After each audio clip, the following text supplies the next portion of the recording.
Hello, welcome to unique agri classes. Unique agri classes में आप सभी का हार्दिक स्वागत है, अभिनंदन है। उम्मीद करता हूं आप सभी खुश होंगे, स्वस्थ होंगे और अपनी जो पढ़ाई है जेड आईसीआर सुपरवाइजर की उसको लगातार जारी रख रहे होंगे। आज हम लेकर आए हैं जो जेट ओल्ड पेपर सॉल्यूशन लेके आए हैं, यानी अपन एग्रीकल्चर के 2002 से लेकर 26 तक के पेपर सोल्व करने वाले हैं यहाँ पर एग्रीकल्चर के। ठीक है, तो 2002 से अपन ने शुरुआत की है सबसे पहले पेपर की। उनका अपन व्याख्या जो भी क्वेश्चन बनेंगे या किस तरह के क्वेश्चन आए हुए हैं पहले उनके बारे में अपन चर्चा करेंगे डिटेल से। देखिए, सबसे पहला क्वेश्चन यहाँ पर है, ये अपन क्वेश्चन 2000 ओल्ड पेपर के हैं वो लेके आए हूं। ठीक है, सबसे पहला क्वेश्चन है कि भौगोलिक दृष्टि से राजस्थान का कुल क्षेत्रफल कितना है। तो भौगोलिक दृष्टि से राजस्थान का कुल क्षेत्रफल जो आता है वो आता है 342.6 लाख हेक्टेयर।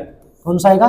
342.6 लाख हेक्टेयर क्षेत्रफल आता है। ये भी नहीं आएगा, ये भी नहीं आएगा, ये भी नहीं आने वाला। तो ये आपको अच्छे से ध्यान में रखना। जो व्याख्या वाली बात आएगी मैं व्याख्या करता चलूंगा। दूसरा जो क्वेश्चन है ये आया हुआ है कि राजस्थान के जो फसली और जो गैर फसली है, जो फसली यानी जहां पर फसल बो जाती है या फसल नहीं बो जाती है, उन क्षेत्रों में तेजी से फैलने वाला खरपतवार कौन सा है, वो ज्यादा तेजी से फैलने वाला। तो ऑप्शन कौन से हैं? सत्यानाशी है, मोथा है, काश है, बथुआ है। तो राइट आंसर क्या आएगा? सत्यानाशी। इसका साइंटिफिक नाम है आर्मेजिन मैक्सिकन।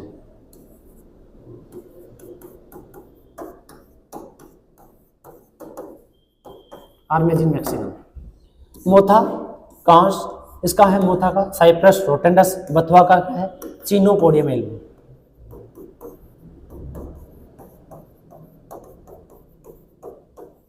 क्या आएगा? चिनोपोडियम एल्बम इसका साइंटिफिक नाम है। तो इसका राइट आंसर क्या आएगा? तेजी से फैलने वाला खरपतवार कौन सा था? सत्यानाशी था। अगला क्वेश्चन है क्वेश्चन नंबर 3। ये कह रहा है कि निम्न में से परजीवी खरपतवार कौन सा है। ठीक है, परजीवी खरपतवार कौन सा है? तो परजीवी खरपतवार यानी ऐसा खरपतवार जो दूसरे पौधों के तने और जड़ से क्या करता हो? भोजन ग्रहण करता हो। ठीक है, ये क्वेश्चन समझने से पहले मैं आपको वैसे समझा दूं कौन कौन से परजीवी खरपतवार होते हैं। तो याद रखने की ट्रिक है COLS क्लोज, और ये ध्यान रखना तय और जय, और ये भी ध्यान रखना पहले पूरा आएगा उसके बाद में क्या आएगा? आधा आएगा। ये चीज तो आपको ध्यान में रखनी है। सी का अर्थ हो गया यहां पर कसकुट्टा, यानी अपन बात किसके करेंगे? अमरबेल की। अमरबेल। ओ का अर्थ हो यहां पे हो गया ओराबंकी। कौन चाहिए? ओराबंकी। ठीक है, एल का मतलब हो गया लॉरेंथस। क्या आएगा? लॉरेंथस। और एस का मतलब हो गया स्ट्राइगा। स्ट्राइगा यानी रूखड़ी। क्या आएगी? रूखड़ी आएगी। ठीक है, ये चार होते हैं। अब इन चारों को याद कौन सा आपको ऐसे कैसे पता चले कि तना वाला कौन सा है, जड़ वाला कौन सा है? तो ये शुरुआत वाले अपन ने तय लिया है, यानी ये भी तने से भोजन ग्रहण करेगा दूसरे पौधों के, और ये भी किससे करेगा? तने से ग्रहण करेगा। ठीक है, ये हमेशा अपन ने क्या बोला? ये पूर्ण करेगा। ये कैसा है? पूर्ण तना परजीवी। ये कैसा है? अर्ध तना परजीवी। ये कैसा होगा? अर्ध होगा। ठीक है, दूसरा पर लेते हैं जय यानी जड़। ये भी क्या आएगा? जड़। और जड़ में आधा आएगा। पहले कौन सा आएगा? पूरा यानी पूर्ण आएगा, और पूर्ण के बाद में हमेशा कैसा आएगा? अर्ध आएगा। यानी ये शब्द अपन इनमें पहले एक के साथ में पूरा और आधा, फिर इसके साथ में पूरा और आधा, इस तरह से। तो ये हो गई अपनी ट्रिक। ठीक है, अब इसमें परजीवी खरपतवार कौन सा नहीं है? कौन सा नहीं है? देखो, अमरबेल है यहाँ पर ऑप्शन में, ओराबंकी है ऑप्शन में, रूखड़ी भी है ऑप्शन में। कौन सी? सॉरी, रूखड़ी भी है ऑप्शन में। कौन सी नहीं है? बायसुरी। तो इसका राइट आंसर क्या आ गया? बायसुरी। इसके साथ में ये भी पता चल गया आपको परजीवी खरपतवार कौन कौन से हैं। आगे देखें क्वेश्चन नंबर 4। तो क्वेश्चन नंबर जो 4 है ये कहता है कि भारत में कुल फसल उत्पादन में आम का कितना प्रतिशत हिस्सा है। तो आम के कुल उत्पादन में जो हिस्सा है वर्तमान में है 55%। तो ये 2020 का या 2002 का क्वेश्चन है, तो इसका राइट आंसर क्या आएगा 50%। आम की बात करें तो देखो इसका उत्पादन और इसका क्षेत्रफल, ये दोनों ही कहाँ है सर्वाधिक है? उत्तर प्रदेश में। कहाँ है? उत्तर प्रदेश में। आम में आपको पता है सर्वाधिक क्या पाई जाती है? Vitamin A. क्या पाई जाती है? विटामिन ए पाई जाती है। सी भी पाई जाती है, वो कच्चे आम में पाई जाती है। ठीक है, ये आपको अच्छे से ध्यान में रखना। चलते हैं अगले नेक्स्ट क्वेश्चन पे। अगला क्वेश्चन है 5 नंबर का। ये कहता है ऊन की अच्छी किस्म कौन सी भेड़ से प्राप्त होती है? तो ऊन की जो अच्छी किस्म है वो कौन सी भेड़ से प्राप्त होगी? पुंगल, ये बीकानेर की है। कहाँ की है? बीकानेर की नस्ल, अपने राजस्थान की। चोकला जानते हो भाई साहब, राजस्थान की मेरिनो, राजस्थान की मेरिनो। ठीक है, परंतु ऑप्शन में देखें इसके राइट आंसर क्या आएगा? मेरिनो। मेरिनो की सबसे होती है, परंतु राजस्थान, अगर राजस्थान शब्द आता है, राजस्थान में सबसे अच्छी ऊन जो है वो कौन सी भेड़ से प्राप्त करेंगे? तो वो आती है अपनी चोकला। चोकला। चोकला का अन्य नाम है छापर। ये शेखावाटी में पाई जाती है। कहाँ पाई जाती है भाई साहब? शेखावाटी में सर्वाधिक पाई जाने वाली भेड़ की नस्ल है। ठीक है, मेरिनो कहाँ की है? स्पेन की। सबसे अच्छी बढ़िया किस्म की जो ऊन है वो किससे प्राप्त होती है? अपने को मेरिनो से प्राप्त होती है। अगला क्वेश्चन नंबर 6। क्वेश्चन नंबर जो 6 है ये कह रहा है कि रासायनिक परिरक्षण जो रसदार फलों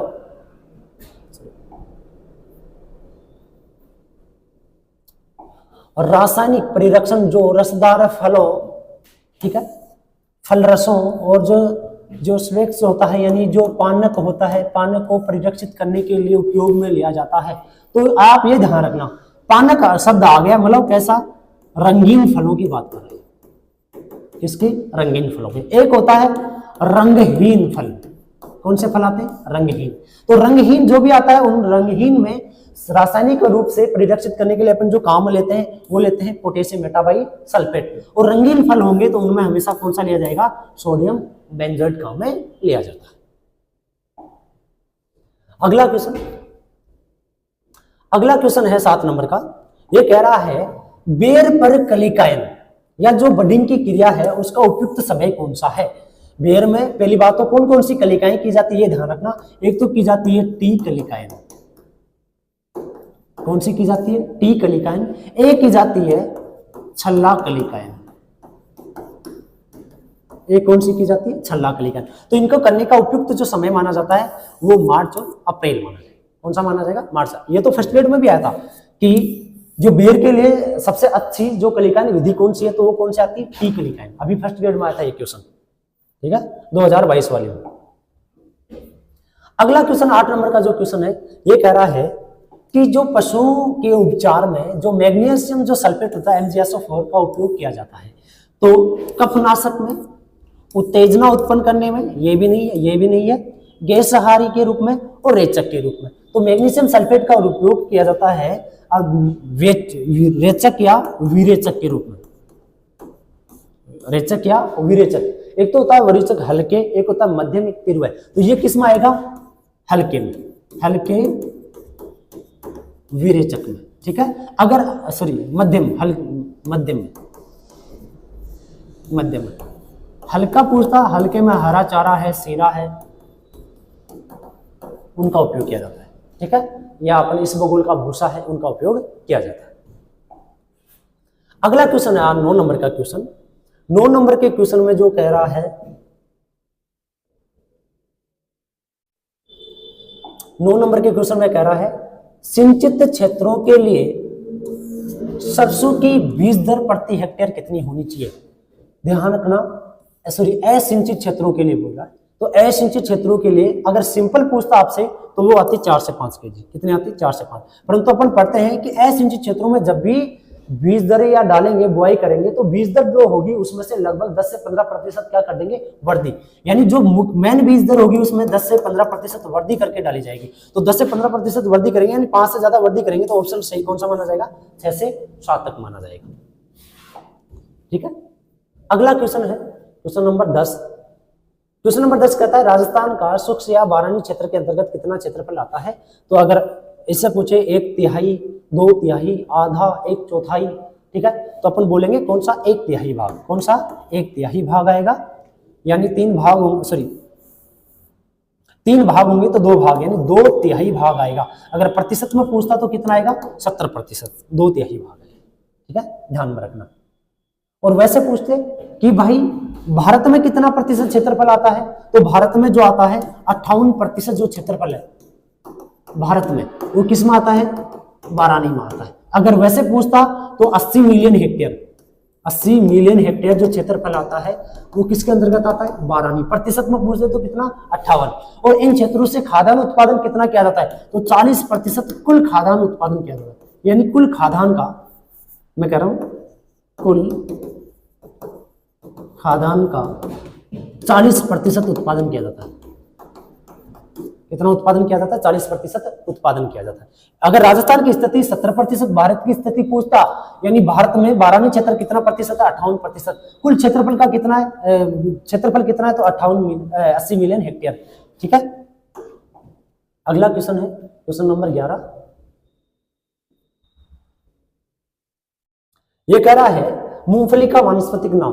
क्या पूछ रहा है? मूंगफली का वानस्पतिक नाम। तो साइसर एरिटिनम, अरेकिस हाइपोजिया, विग्ना मूंगो रेडिएटा। सारे से जो साइसर एरिटिनम होता है ये किसका होता है? चने का। ठीक है, विग्ना मूंगो किसका होता है? उड़द का। विग्ना रेडिएटा किसका होता है? मोट का। ठीक है, तो बचा कौन सा? अरेकिस हाइपोजिया, जो किसका होता है? मूंगफली का होता है। तो राइट आंसर क्या आएगा? अरेकिस हाइपोजिया। अगला क्वेश्चन है क्वेश्चन नंबर 12 कि क्षारीय भूमि को सुधारने हेतु सबसे उपयुक्त हरी खाद, यानी क्षारीय भूमि होती है उनको कौन सी के द्वारा सुधारा जाता है? तो क्रोटोलेरिया, साइमोसिस टेट्रागोनोलवा, विग्ना एंगाइकुलेटा और सस्पेनिया एक्विलेटा। तो इसमें कौन सा आएगा? ये गवार का। इसका आएगा गवार का, यानी साइमोसिस टेट्रागोनोलवा आएगा। ठीक है, क्रोटोलेरिया जिनसे किसका होता है? सनी। अगला ये कह रहा है आवर्त कंडुआ या कवर्ड स्मट साधारण किस फसल में लगता है? अगर यहाँ पे अनावर्त आ जाता तो अनावर्त आता, तो अनावर्त पहली बात तो किस में होता है? ध्यान रखना, इसको बोलते हैं loose smut, LOUS, loose smut. ठीक है, तो अनावर्त को लूज स्मट, आवर्त को क्या बोलेंगे? Covered smut. तो कवर्ड स्मट कौन सी फसल में लगता है? जौ में लगता है। अगर अनावर्त आता तो किस में आता? गेहूं में आता। किसमें आता? गेहूं में। एक और ध्यान रखना, ये जो रोग है ये बाह्य बीजोड़ होता है। कैसा होता है? बाह्य बीजोड़। और कौन से रोगजनक क्या होता है इसका? जो रोगजनक जो होता है, रोगजनक क्या इसका? वो है अस्ट्रेलेगो होडियाई। क्या होगा? अस्ट्रेलेगो होडियाई। अगर अनावर्त होता तो अनावर्त किस में लगता है? गेहूं में लगता है। ठीक है, तो वो कैसा होता है? अंतः बीजोड़। कैसा होता है? अंतः बीजोड़। उसका रोगजनक जो कौन है? रोगजनक आएगा उसका अस्ट्रेलेगो सेजेटम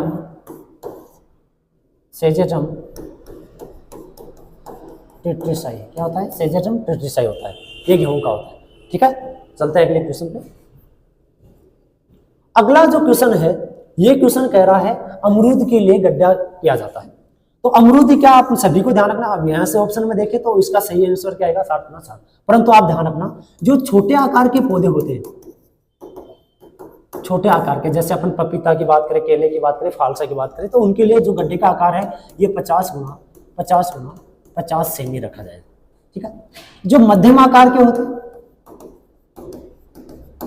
मध्यम आकार के होते हैं, जैसे अमरूद की बात करें अपन, अनार की बात करें, ठीक है, इनकी बात करें तो इनके लिए होता है 75 गुना 75 सेमी गड्ढे का आकार होगा। और जो बड़े आकार के होते हैं, जो बड़े आकार के पौधे होते हैं, उनके लिए हमेशा चाहिए 100 गुना 100 सेमी। इतना 100 गुना 100 सेमी आकार चाहिए। बड़ा, जैसे आम की बात करें, कटहल की बात करें, आंवले की बात करें, तो उनके लिए बड़ा आकार का जो गड्ढा होगा, उनके लिए गड्ढे का आकार क्या होना चाहिए? 100 गुना 100। और ये भी ध्यान रखना, गड्ढा हमेशा पौधे रोपण के 1 माह पूर्व ही खोद दिया है और 15 दिन उसको धूप में क्या रखेंगे? खुला रखा जाएगा। अगला क्वेश्चन है कि राजस्थान में पशुधन का राजस्व प्राप्त होता है। तो ध्यान रखना, राजस्थान में कितना हो? 26%। किसके अनुसार? पेपर 2002 के अनुसार। अगला कि राजस्थान में, देखो राजस्थान में जो अपनी रबी की मक्का है वो सबसे ज्यादा कौन से क्षेत्र में उगाई जाती है। अब यहां पर जो क्षेत्र दे रखे हैं ये सस्य जलवायु खंड के अंतर्गत कौन से वाले हैं, सस्य जलवायु खंड वाले हैं। जैसे अर्ध आर्द्र दक्षिणी मैदानी क्षेत्र, यानी यह बात कर रहा है 4th ए की। अगला कह रहा है आर्द्र दक्षिणी मैदानी क्षेत्र यानी 4th बी की। आर्द्र दक्षिणी पूर्वी ये 5th की बात कर रहा है, और बाढ़ संभावित की बात करें तो 3rd बी की बात कर रहा है। तो ये कह रहा है आर्द्र दक्षिणी सबसे ज्यादा रबी की मक्का है, ये अपने को पता होना चाहिए, जो बांसवाड़ा और जो डूंगरपुर होता है वहां पर की जाती है, बांसवाड़ा और डूंगरपुर। तो बांसवाड़ा और डूंगरपुर के अंतर्गत कौन आता है, 4th बी आता है, यानी आर्द्र दक्षिणी मैदानी क्षेत्र आता है, आर्द्र दक्षिणी मैदानी क्षेत्र। और ये भी ध्यान रखना बांसवाड़ा से मक्का की 2 वेरायटी निकाली गई है, एक तो माही दहन, एक तो माही धवल, और एक निकाली गई है माही कंचन, माही कंचन। ठीक है, ये तो दोनों किसकी है, मक्का की। परंतु पूछ ले धान की वेरायटी वहां से कौन सी निकाली गई है, तो उसका नाम है माही सुगंधा। कौन सी है, माही सुगंधा है। ये भी अच्छे से आपको पता होनी चाहिए। चलते हैं नेक्स्ट क्वेश्चन पे। नेक्स्ट क्वेश्चन कह रहा है कि गलघोटू से बचाव के लिए टीका कब लगाते हैं। गलघोटू से बचाव के लिए टीका अपन क्या करते हैं, कब लगाते हैं। तो जो टीका लगाते हैं वो कब कब लगाया जाता है, उसका अच्छे से आपको पता होना चाहिए। तो टीका जनवरी फरवरी में नहीं लगाया जाता, मार्च अप्रैल में नहीं लगाया जाता, अगस्त सितंबर में नहीं लगाया जाता। कब लगाते हैं, मई जून में लगाते हैं। कब लगाते हैं, मई जून में। ठीक है, HS किसका टीका लगाते हैं, HS का टीका लगाया जाता है। अब ध्यान रखना गलघोटू, ध्यान रखना कैसा है, जीवाणु जनित रोग है, जीवाणु जनित। रोग जनक की पूछे कि रोग कारक क्या है इसका, तो रोग कारक अलग अलग है। अगर भैंस है तो भैंस में ये फैलता है पास्चुरेला बुबेली सेप्टिका, बुबेली सेप्टिका। अगर गाय होती तो गाय में ये फैलता है पास्चुरेला बोवी सेप्टिका। अगर भेड़ और बकरी होती,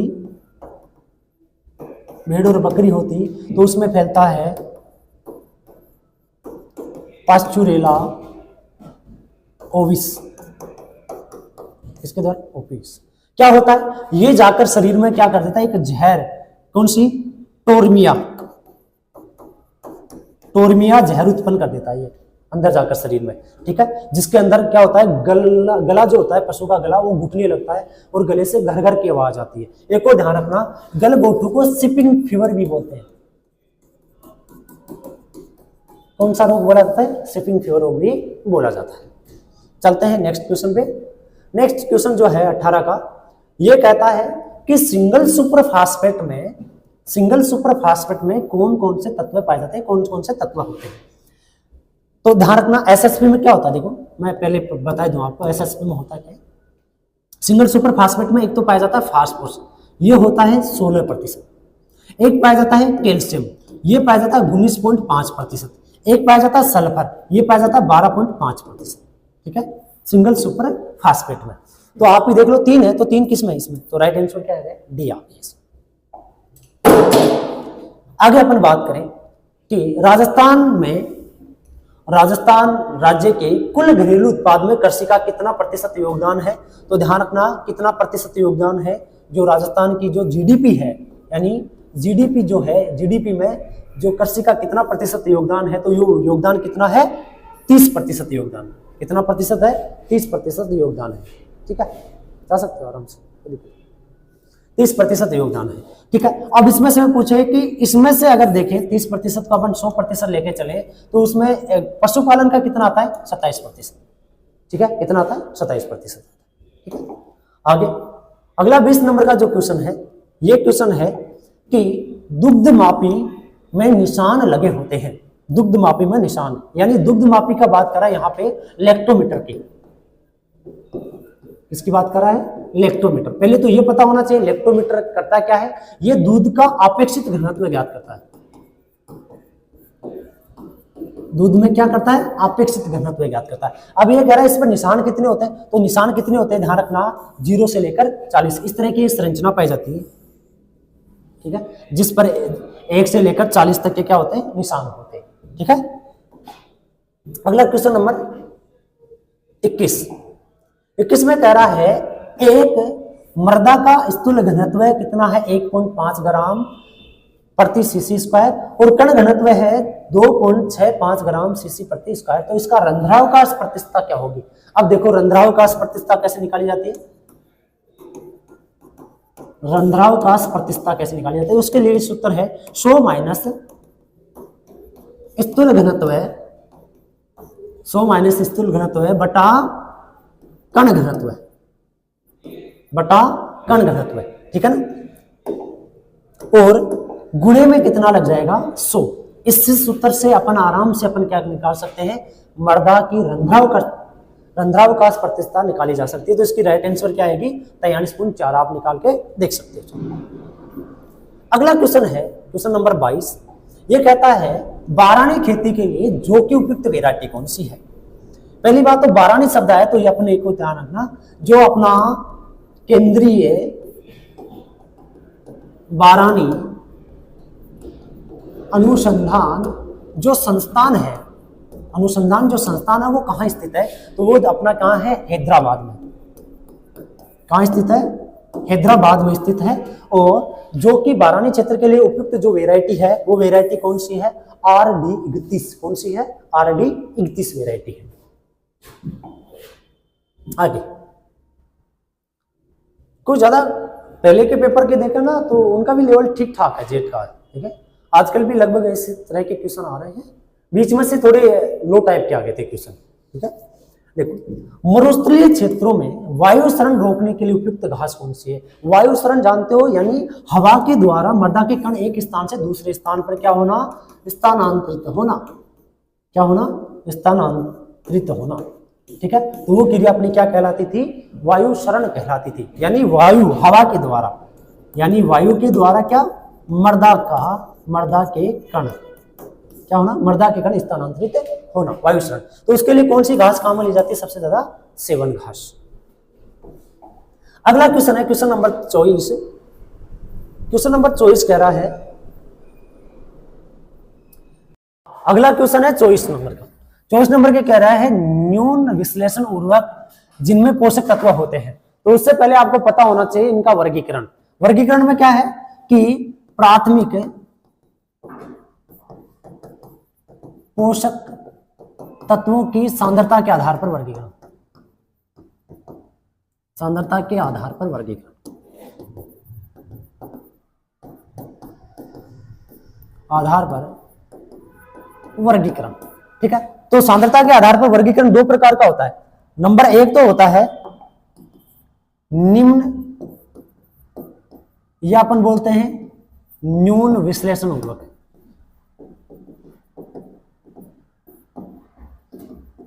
ठीक है। एक होता है दूसरा उच्च विश्लेषण उर्वरक, ठीक है। तो निम्न विश्लेषण उर्वरक किसको बोलेंगे भाई साहब, ऐसे उर्वरक जिनमें प्राथमिक पोषक तत्व है, प्राथमिक पोषक तत्व की मात्रा क्या हो 25% से कम, 25% से कम होगी तो वो क्या कहलाएंगे, निम्न या न्यून विश्लेषण उर्वरक कहलाएंगे।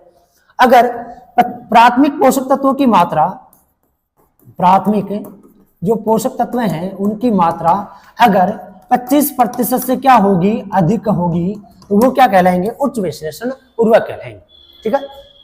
तो इनके हिसाब से निम्न यानी न्यून के बारे में पूछा है, तो पोषक तत्वों की मात्रा अपन ने बोला 25% से कम, तो किस में आएगी, ये। तो ये राइट आंसर क्या आएगा इसका, बी। आगे क्वेश्चन नंबर 25, इसमें कह रहा है कि जो नींबू वर्गीय जो फल होते हैं उनमें डायबेक रोग किसकी कमी के कारण होता है। तो नींबू वर्गीय में नहीं लगता, ये गुलाब में भी लगता है। ध्यान रखना किस में लगता है, गुलाब में लगता है। डायबेक को हिंदी में बोलते हैं उल्टा सूखा रोग। कौन सा रोग बोलेंगे? उल्टा सूखा रोग। यानी इसमें क्या होगा, ये पौधा होता है, ये पौधा ऊपर से क्या करेगा, धीरे धीरे नीचे की तरफ सूखने लगता है, ठीक है। और ये होता किसके कारण है? Cu यानी कॉपर की कमी के कारण। तो राइट आंसर क्या आएगा इसका? तांबा। आगे देखें क्वेश्चन नंबर 26। क्वेश्चन नंबर 26 में कह रहा है कि एक जो वयस्क व्यक्ति होता है, यानी जवान जो व्यक्ति होता है, उसकी व्यक्ति की खुराक में सब्जियों की प्रतिशत या सब्जियों की प्रतिदिन आवश्यकता कितनी होती है, यानी प्रतिदिन उनको सब्जियां कितनी चाहिए, अच्छी रिक्वायरमेंट कितनी चाहिए। तो 2002 के अनुसार अपन देखें तो इसका राइट आंसर क्या आएगा? 280 ग्राम। परंतु वर्तमान में बोले आपसे वर्तमान में पूछे तो वो कितना आएगा? 300 ग्राम, जिसमें ध्यान रखना जड़ भी है, पत्तियां भी है और अन्य भाग भी है, सभी को शामिल किया जाता है। आगे क्वेश्चन नंबर 27 ये कह रहा है कि जालोर सीडलेस एक उन्नत वेराइटी है, यानी जालोर सीडलेस किसकी वेराइटी है? तो जालोर सीडलेस है, मर्दुला है, ठीक है। अगर आपने पूछे कि जोधपुर जो रेड है, ठीक है, ये सब किसके हैं? तो ये किसके हैं? अनार की है। किसकी आएगी? अनार की आएगी। अगला क्वेश्चन है इसका कि चकुंदर के अंत विगलन जो रोग होता है, विगलन जो रोग होता है वह किसके कमी के कारण होता है? फफूंद के द्वारा, बैक्टीरिया के द्वारा, वायरस के द्वारा, बोरोन। तो ध्यान रखना ये जो रोग होता है ये बोरोन की कमी के कारण होता है, यानी राइट आंसर क्या आएगा इसका? डी आएगा। आगे क्वेश्चन नंबर 29 ये कह रहा है निम्न में से सबसे अधिक पानी चाहने वाली फसल कौन सी है? सबसे ज्यादा पानी चाहने वाली फसल कौन सी है? तो गेहूं, मक्का, आलू और धान। तो इससे पहले आपको जलमांग पता हो तो आप इस क्वेश्चन को अच्छे से कर सकते हो। देखो गन्ना जो होता है, गन्ने की जो जलमांग होती है वो होती है 1500 से लेकर 2500 mm। धान की कितनी होती है? 900 से लेकर 2500 mm। आलू की कितनी होती है? 500 से लेकर 700 mm। इसकी कितनी होती है? 500 से लेकर 800 mm। और गेहूं की कितनी होती है? 400 से लेकर 650 mm। तो जिसकी जलमांग ज्यादा होती है उसको पानी की आवश्यकता क्या होती है? ज्यादा होती है। तो अगर ऑप्शन में गन्ना आता तो इसका राइट आंसर क्या था? गन्ना। परंतु ऑप्शन में गन्ना नहीं होने के कारण इसका सही आंसर क्या आएगा? धान आएगा। क्या आएगा? धान आएगा। आगे क्वेश्चन नंबर 30। क्वेश्चन नंबर 30 में कह रहा है कि गेहूं की फसल की जलमांग, अभी मैंने बताया यहां पे गेहूं की फसल की जलमांग कितनी होती है? लगभग 400 से लेकर 650 mm होती है, परंतु ऑप्शन में है ही नहीं। तो ऑप्शन के अनुसार सही आंसर कौन सा आएगा? बी ऑप्शन आएगा। कौन सा आएगा? बी। कि भाई 800 तो यानी 600 से तो ऊपर होगी, कहीं नहीं आने वाला, ये नहीं आएगा और ये कम है तो क्यों नहीं? कौन सा राइट आंसर क्या है इसका? 300 से 500 के आंसर आएगा। आगे देखें क्वेश्चन नंबर 31 कह रहा है कि वसा परीक्षण में ब्यूटारोमीटर में दूध की मात्रा ली जाती है। वसा परीक्षण करें तो दूध की मात्रा कितनी ली जाएगी? तो दूध की मात्रा जो ली जाएगी वो कितनी ली जाएगी? 10.75 ml ली जाएगी। तो 10 ml क्या लिया जाता है? तो 10 ml लिया जाता है एमाइल एल्कोहल। क्या लिया जाता है? एमाइल एल्कोहल लिया जाता है। और 1 ml क्या लिया जाता है? सल्फ्यूरिक अम्ल लिया जाता है। और ये कितना दूध लिया जाता है? किसमें? ब्यूटारोमीटर में। ठीक है, तीनों चीजें आपको अच्छे से पता होनी चाहिए। क्वेश्चन नंबर 32 ये कह रहा है कि राजस्थान की जो सूक्ष्म या अर्ध सूक्ष्म जो खेती है उसके लिए जो बाजरा है, जवार है, मक्का है, उनके लिए यूरिया की मात्रा कितनी होनी चाहिए? ऐसे क्वेश्चन आते तो नहीं, परंतु आ गया तो आपको ये भी थोड़ा बहुत करना आना चाहिए, या ऐसे क्वेश्चन को छोड़ भी देना चाहिए क्योंकि फिक्स नहीं होता। अगर राइट आंसर देखें जैसे नाइट्रोजन 20, फास्फोरस 10, ये तो नहीं आने वाला। नाइट्रोजन 30, फास्फोरस 20, ये भी नहीं है। नाइट्रोजन 60, ये ज्यादा हो जाएगा, तो इसका सही आंसर कौन सा आएगा? सी ऑप्शन आएगा। नाइट्रोजन 20, 40 और फास्फोरस कितना? 20। ये आप समझ लेना N2 यानी 2 है और P2O5 यानी P2O5 है, इस तरह से दर्शाएगा इसको। Question number 33। क्वेश्चन नंबर 33 में कह रहा है राज्य के जालोर, पाली, सिरोही जिलों में साधारणतः कौन सी गाय पाई जाती है? तो ध्यान रखना कि इन जिलों में अगर बात करें थार पारकर तो ये तो पश्चिमी राजस्थान में पाई जाती है। कहां पाई जाती है? पश्चिमी राजस्थान में। गिर गाय ये अपने कहां पाई जाती है? भीलवाड़ा में। कहां पाई जाती है? भीलवाड़ा में पाई जाती है। मालवी ये अपने जो मालवा जो क्षेत्र है वहां पर पाई जाती है। कांकरेज पाई जाती है। कांकरेज कहां पाई जाती है? यहाँ पर। और कांकरेज एक चीज के लिए प्रसिद्ध है, सवाई चाल के लिए।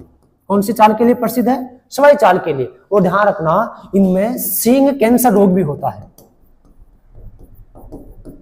क्यों होता है? क्योंकि इनके सींग होते हैं वो अधिक बड़े और मोटे होते हैं। इस कारण कौन सा होता है? सींग रोग होता है, सींग कैंसर रोग होता है। अगला क्वेश्चन नंबर 34। क्वेश्चन नंबर 34 कह रहा है कि गेहूं की फसल में 2 सिंचाई करने की क्रांतिक अवस्था है, यानी 2 ही सिंचाई करनी है, तो क्रांतिक अवस्था कौन सी है? तो इसकी कौन सी आएगी? शीश जड़न फुटन, यानी शीश जड़न अवस्था और दाने बनते समय, ये 2 अवस्था आएंगी इसकी। ठीक है। अगला है दही जमने के लिए उपयुक्त तापमान। पहली बात तो ये पता होना चाहिए जीवाणु कौन सा काम में लिया जाता है दूध से दही बनाने के लिए। तो जीवाणु जो होता है वो होता है लैक्टोबैसिलस। कौन सा जीवाणु काम में लिया जाता है? लैक्टोबैसिलस जीवाणु काम में लिया जाता है। और दूध से दही बनाने के लिए उपयुक्त तापमान कितना होना चाहिए? 21 डिग्री सेल्सियस तापमान होना चाहिए। ठीक है। आगे क्वेश्चन नंबर 36, ये कह रहा है, सिंपल सा क्वेश्चन है, 44 डिग्री सेल्सियस तापमान कितने डिग्री फ़ारेनहाइट के बराबर होता है? तो 104 डिग्री फ़ारेनहाइट के क्या होता है? बराबर होता है। ठीक है। ये तो एकदम सिंपल क्वेश्चन है, बहुत सिंपल। अगला क्वेश्चन है, हाँ, मक्का, गन्ना और पेड़ी में फसल चक्र कैसा है? ध्यान रखना, मक्का, गन्ना की पेड़ी और गेहूं में फसल चक्र कैसा है? यहां पे फसल देखें तो 1 2 3 4 है। कितनी है? 4 है। तो ध्यान रखना, मक्का आपको पता है खरीफ में, गेहूं रबी में, यानी दोनों मिलाकर 1 साल के हैं। तो इन दोनों की तो कितनी साल हुई? 1 वर्ष हुआ। गन्ना अकेला 1 वर्ष ये हो गया, और गन्ने की पेड़ी 1 वर्ष हो गई। तो टोटल कितने वर्ष हुए? 1 2 3। तो कौन सा वर्ष आएगा? 3 वर्ष से। कौन सा फसल चक्र होगा? त्रिवर्षीय फसल चक्र होगा, या 3 वर्षीय फसल चक्र होगा। अगला क्वेश्चन है 38 में कि ताजे दूध में अम्लता प्रतिशत कितनी होती है ना? जो ताजा दूध होता है उस दूध में अम्लता कितनी होती है? तो होती है 0.14 से लेकर 0.16 तक होती है। ठीक है। यानी 0.14 से लेकर 0.16 तक होती है। परंतु आपसे दही में पूछे तो दही में कितनी होती है? 1.07। ये दही में होती है। और ये किस में होती है? दूध में। कौन से दूध में? ताजा दूध में। अम्लता कभी भी दूध की शुद्धता का, या अपन बोल सकते हैं क्वालिटी के लिए होती है। अम्लता किसी में ज्यादा हो दूध में तो अपन बोलेंगे दूध क्या है? खराब है। ठीक है। अगला 39वां क्वेश्चन है कि संकर जो मक्का है उसमें आधार बीज उत्पन्न करने के लिए न्यूनतम पृथक्करण दूरी कितनी रखी जाती है? तो संकर मक्का के लिए न्यूनतम पृथक्करण दूरी कितनी होती है? 400 मीटर। अगर यहाँ पे आधार नहीं आता, कौन सा आ जाता? प्रमाणित आता। तो प्रमाणित के लिए न्यूनतम जो दूरी रखी जाती है वो कौन सी आती है? 20 मीटर। परंतु रोपसन के अनुसार सही क्या आएगा? इसका 400 मीटर आएगा। ठीक है। अंतिम क्वेश्चन है कि पैराक्वाट खरपतवारनाशी कौन सी फसल में काम में लिया जाता है? तो पैराक्वाट जो होता है वो अपन बोल रहे हैं गेहूं में, जैसे 2,4-D काम में लिया जाता है, 2,4-डाइक्लोरोफिनॉक्सिक एसिटिक एसिड। मक्का में ध्यान रखना सीमाजिन। कौन सा? सीमाजिन। सोयाबीन में ज्यादातर अपन एट्राजिन और सीमाजिन काम में लेंगे। परंतु रिजका में खरपतवार लगता है, उसका नाम है अमरबेल। कौन सा खरपतवार?